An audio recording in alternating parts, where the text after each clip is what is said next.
दोस्तों स्वागत है आपका भारत की बात में। दोस्तों आज भारत की बात में पूरे देश भर की टॉप न्यूज लेकर आए हैं आपके लिए।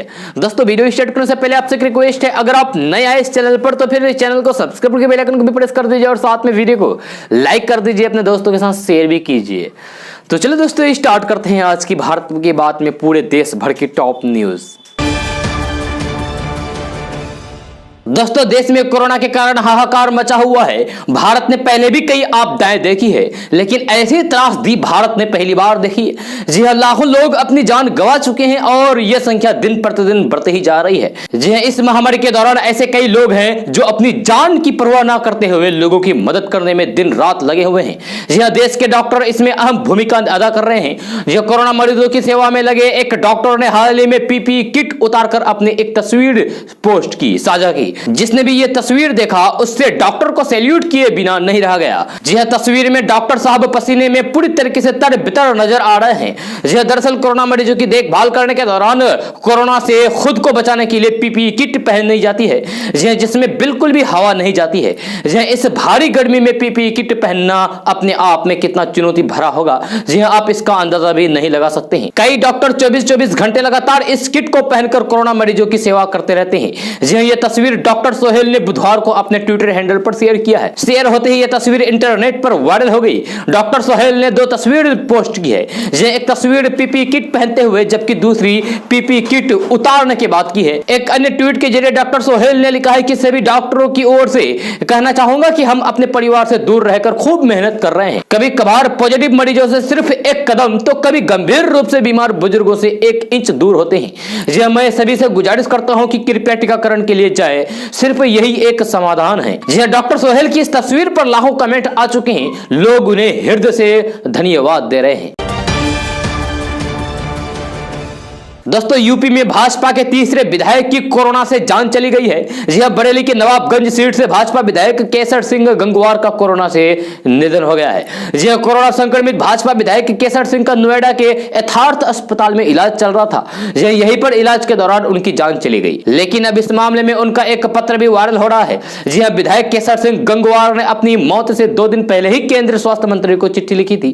जी हां, इस चिट्ठी में उन्होंने अपने लिए मैक्स अस्पताल में बेड की व्यवस्था करने की मांग की थी। हालांकि मैक्स में उन्हें जगह नहीं मिल पाई, लेकिन बरेली प्रशासन ने उन्हें नोएडा के यथार्थ अस्पताल में एडमिट कराया था। जी हां, नवाबगंज से विधायक केसर सिंह गंगवार के पुत्र ने भी उत्तर प्रदेश सरकार पर सवाल खड़ा किया है। जी हां, विधायक के पुत्र ने कहा है कि यूपी सरकार अपने ही विधायक का ही इलाज नहीं कर पा रही है। जी, मुख्यमंत्री कार्यालय पर बार-बार कॉल करने पर भी कोई फोन नहीं उठा रहा है। जी, विधायक का पुत्र विशाल गंगवार के मुताबिक उन्होंने लिखा है कि धन्य है यूपी सरकार और धन्य है मोदी जी। आपको बता दें कि विधायक केसर सिंह गंगवार यूपी बीजेपी के तीसरे विधायक हैं जिनका कोरोना से जान चली गई है।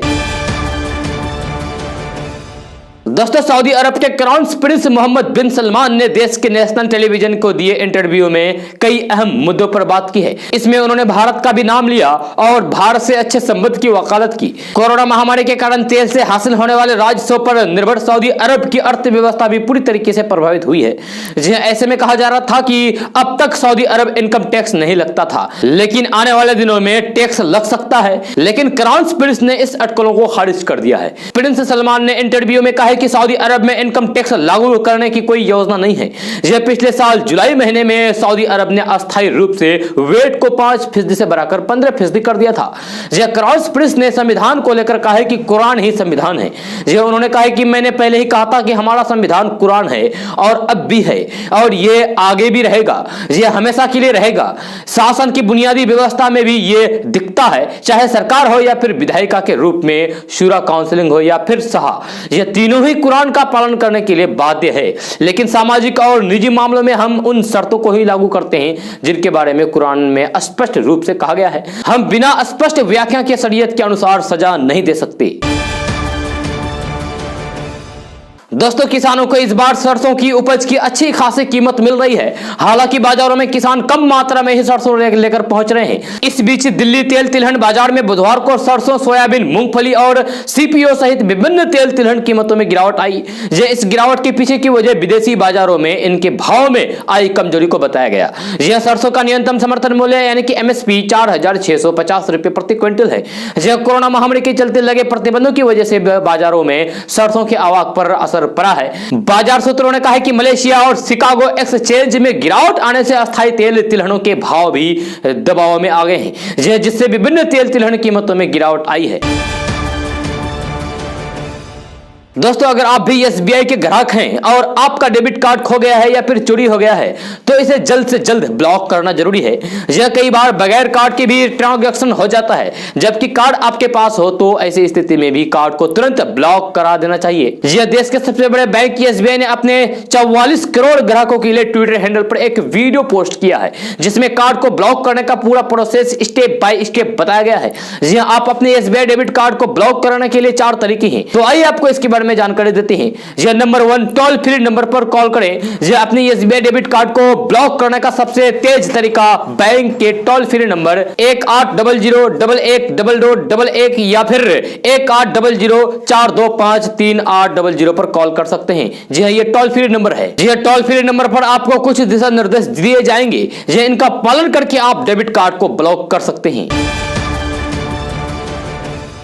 दोस्तों, केंद्रीय परिवहन मंत्रालय गाड़ियों की रजिस्ट्रेशन को लेकर एक नया कानून लेकर आने वाला है। जी हां, मंत्रालय ने इसको लेकर ड्राफ्ट रूल का प्रस्ताव दिया है, जिसके मुताबिक सेना से जुड़े लोग, सरकारी कर्मचारी और अन्य कंपनियों को एक राज्य से दूसरे राज्य में गाड़ी ले जाने में कोई दिक्कत नहीं होगी।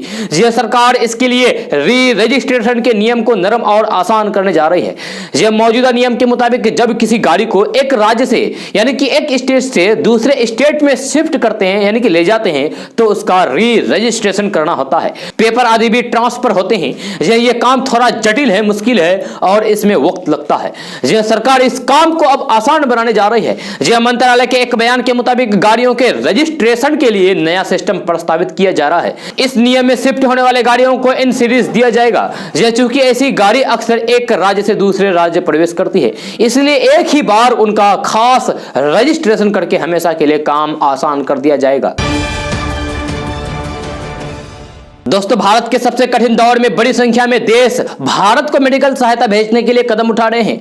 जी हां, दुनिया के सबसे शक्तिशाली देशों में शुमार अमेरिका और रूस कोविड महामारी से निपटने के लिए बड़ी सहायता भेजी है। रूस से भेजी मेडिकल उपकरण और दवाइयों से भरे 2 कार्गो प्लेन गुरुवार को दिल्ली में उतर चुकी है। जी हां, वही अमेरिका भी चिकित्सा आपूर्ति की पहली खेप को डिस्पैच कर रहा है। यह आज शुक्रवार को शाम तक पहुंच जाएगा। अमेरिका भारत को $100 मिलियन की मेडिकल सहायता कर रहा है। जी हां, बड़ी संख्या में देश भारत को मेडिकल सहायता भेजने के लिए कदम उठा रहे हैं। जबकि सूत्रों ने बताया कि मदद के लिए अंतर्राष्ट्रीय अपील नहीं की गई है और आपूर्ति मुख्य इंडियन रेड क्रॉस सोसाइटी के जरिए हो रही है। दोस्तों, 5 राज्य के विधानसभा चुनाव परिणाम कांग्रेस की अंदरूनी राजनीति के लिए भी अहम साबित होंगे। जहां पार्टी इन राज्यों में बेहतर प्रदर्शन करती है तो फिर संगठन में कांग्रेस अध्यक्ष सोनिया गांधी और पूर्व अध्यक्ष राहुल गांधी की स्थिति मजबूत होगी।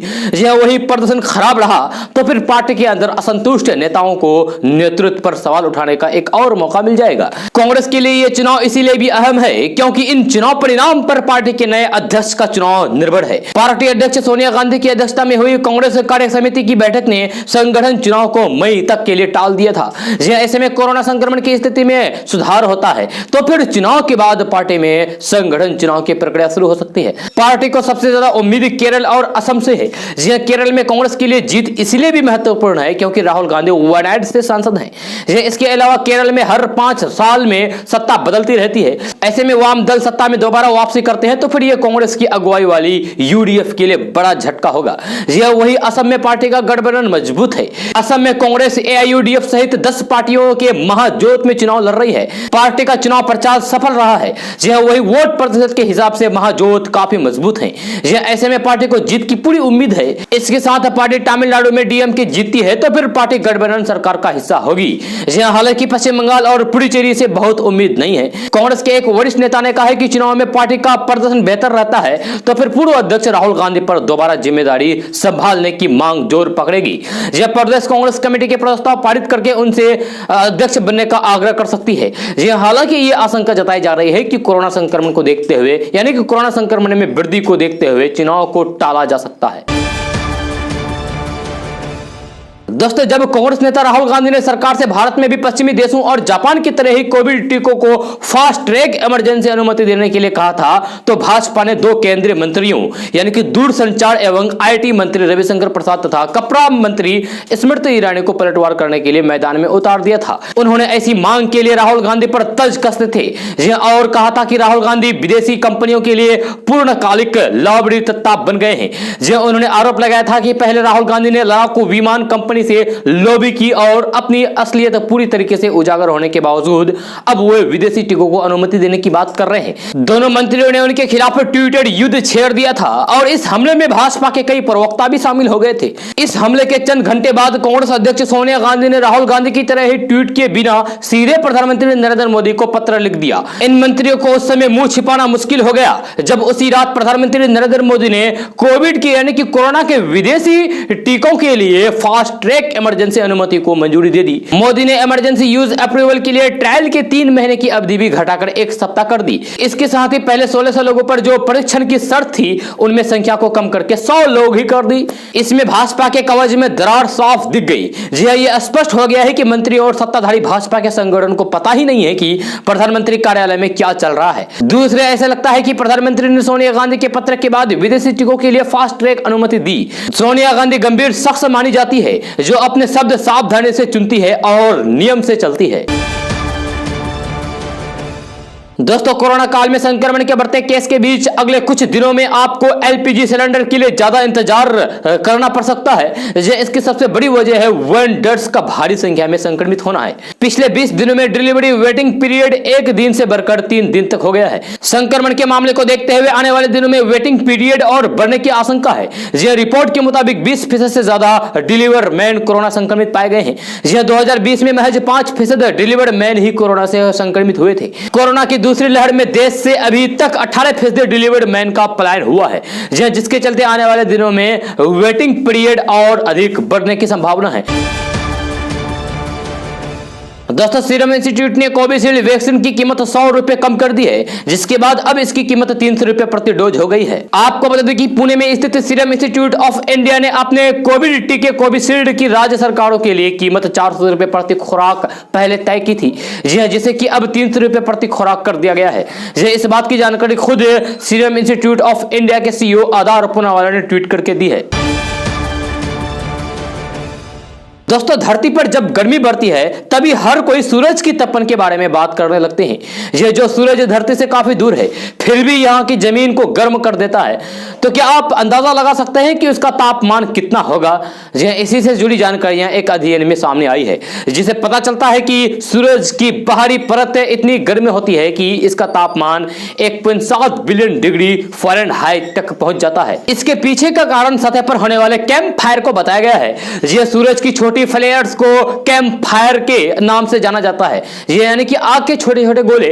जब बीते साल जून महीने में यूरोपियन स्पेस एजेंसी ने सूरज की अब तक की सबसे पास से ली गई तस्वीर जारी की थी। यह तस्वीर सोलर ऑर्बिटर के मदद से ली गई थी, जिसमें सूरज की सतह पर डॉडिट वाले क्षेत्र में कैंप फायर को देखा जा सकता है। तस्वीरों में आग के गोले दिखाई दे रहे हैं, जिनकी चमक 10 सेकेंड से 20 सेकेंड तक रहती है। सोलर ऑर्बिटर से जारी हुए नए आंकड़ों से पता चलता है कि कैंप फायर यानी कि आग के गोले एक प्रक्रिया के तहत बनते हैं जो सूरज की बाहरी परत को गर्म कर देते हैं, जिससे इसका तापमान 1.7 मिलियन डिग्री फ़ारेनहाइट तक पहुंच जाता है। यह सूरज की बाहरी परत निचली परत के मुकाबले 300 गुना अधिक गर्म होती है। यह एक ऐसी घटना है जिसके बारे में जानकर दुनिया भर के वैज्ञानिक हैरान हैं। इसे सोलर फिजिक्स के सबसे बड़े रहस्य के तौर पर भी देखा जाता है।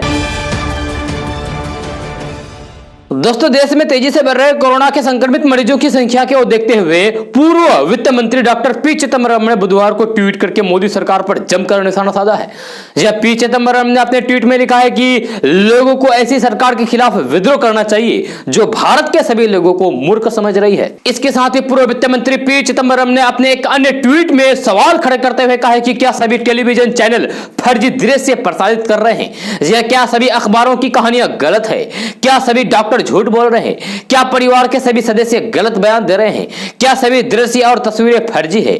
एक अन्य ट्वीट में पूर्व वित्त मंत्री पी चिदंबरम ने कहा कि मैं केंद्रीय स्वास्थ्य मंत्री के बयान से स्तब्ध हूं कि ऑक्सीजन या फिर टीके या फिर रेमडेसिविर की कोई कमी नहीं है। मैं यूपी के मुख्यमंत्री के बयान से भी स्तब्ध हूं जिन्होंने कहा कि यूपी में टीकों की कोई भी कमी नहीं है। पी चिदंबरम ने आगे कहा कि कांग्रेस की ओर से केंद्रीय स्वास्थ्य मंत्री डॉक्टर हर्षवर्धन को बर्खास्त करने की मांग करते हुए जनता का विद्रोह करना चाहिए, ऐसे सरकार के खिलाफ जो लोगों को मूर्ख समझते हो। दोस्तों, मध्य प्रदेश के वन विभाग के एक अधिकारी ने 2 पेड़ों की अवैध कटाई करने पर एक आदिवासी युवक पर 1 करोड़ 20 लाख रुपए का जुर्माना लगाया है। यह मामला रायसेन जिले का है, जहां युवक पर अवैध तौर पर 2 पेड़ों को काटने का आरोप है। यह वन विभाग के अधिकारियों ने कहा है कि पेड़ की वास्तविक कीमत के अलावा उससे मिलने वाले प्रत्यक्ष और अप्रत्यक्ष लाभों को भी कैलकुलेट किया गया है। उसके आधार पर ही जुर्माने की रकम तय की गई है। यह जुर्माना रायसेन जिले के सिलवानी गांव के रहने वाले छोटे लाल भिलाल पर लगाया गया है। यह 30 वर्षीय आदिवासी युवक पर सागौन के 2 वृक्षों को काटने का आरोप है। यह छोटे लाल को 5 जनवरी को सिंगोरी चैनचूड़ी में पेड़ काटते हुए देखा गया था। उसके बाद से ही छोटे लाल फरार हो गया था, जिसे 26 अप्रैल को गिरफ्तार किया गया था और उस पर 1 करोड़ 20 लाख रुपए का जुर्माना लगाया गया है, सिर्फ मात्र 2 पेड़ काटने के जुर्म में। दोस्तों, बिहार के मुसलमानों का मिजाज इस रमजान में बदला हुआ है। जी हां, पाक माह रमजान में जहां मस्जिदों में भारी भीड़ जुटी थी, वहीं अब लोग मस्जिदों के बजाय अपने घरों में इबादत कर रहे हैं। नमाजियों में उत्साह की कोई कमी नहीं है। जी हां, कोविड प्रोटोकॉल का पालन करते हुए नमाजी रमजान पाक महीने में घरों में ही अल्लाह की इबादत करके कोरोना से मुक्ति की दुआ मांग रहे हैं। जी हां, कोरोना गाइडलाइंस का पालन करते हुए बरकतों और रहमतों वाले इस माह के लिए घरों में सहरी, तरावी, रोजा, इफ्तार के लिए लोग काफी तत्परते दिखाई दे रहे हैं। सेवई, खजूर, किशमिश, काजू, फल, सेवई, पिन खजूर और टोपी सहित अन्य आवश्यक वस्तुओं की खरीदारी चल रही है। यह कोरोना गाइडलाइंस को लेकर इस बार जगह जगह इफ्तार का आयोजन नहीं किया जा रहा है। यह बल्कि रोजेदार अपने अपने घरों में शारीरिक दूरी का पालन करते हुए इफ्तार में शामिल होते हैं। बच्चे भी बड़े उत्साह के साथ रोजा रख रहे हैं।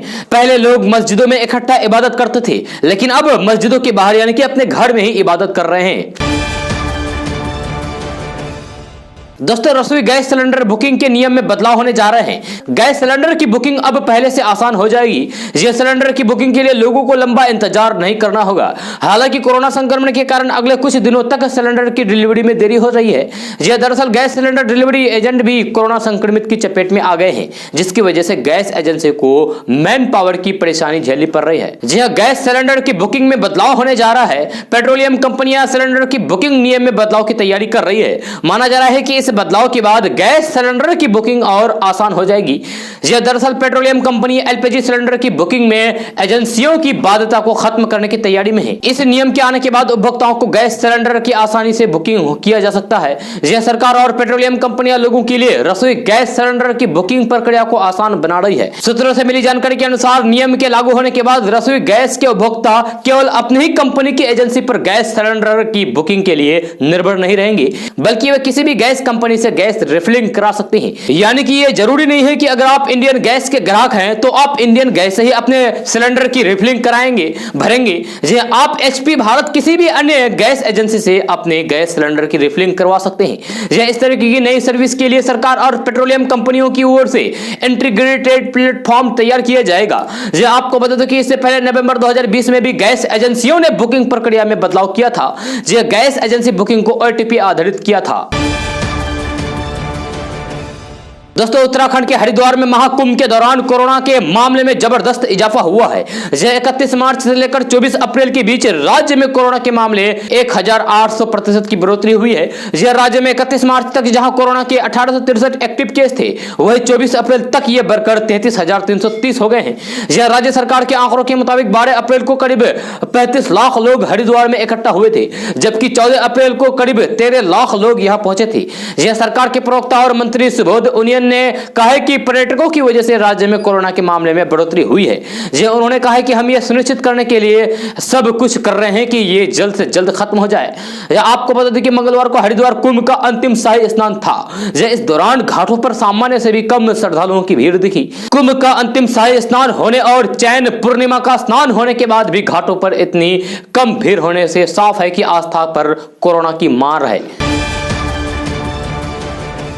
दोस्तों सोशल मीडिया पर बीजेपी के फायर ब्रांड नेता और उन्नाव से सांसद साक्षी महाराज के लापता होने की तस्वीरें लगाई गई है। यह इस पर उन्नाव के रहने वाले एक फेसबुक यूजर अमन त्रिपाठी पोस्ट डाली है। यह पोस्ट में कहा गया है कि सांसद के कहीं भी मिलने पर सूचना उन्नाव कोतवाली में दी जाए। यह वही फेसबुक पर किए गए इस पोस्ट पर वायरल होते ही लोग जमकर शेयर और कमेंट भी कर रहे हैं, जहां लोग अपने अपने तरीके से सांसद के विषय में बात कर रहे हैं और जमकर मजे ले रहे हैं। जी हां, अमन त्रिपाठी की पोस्ट पर तमाम शेयर और कमेंट भी आ रहे हैं।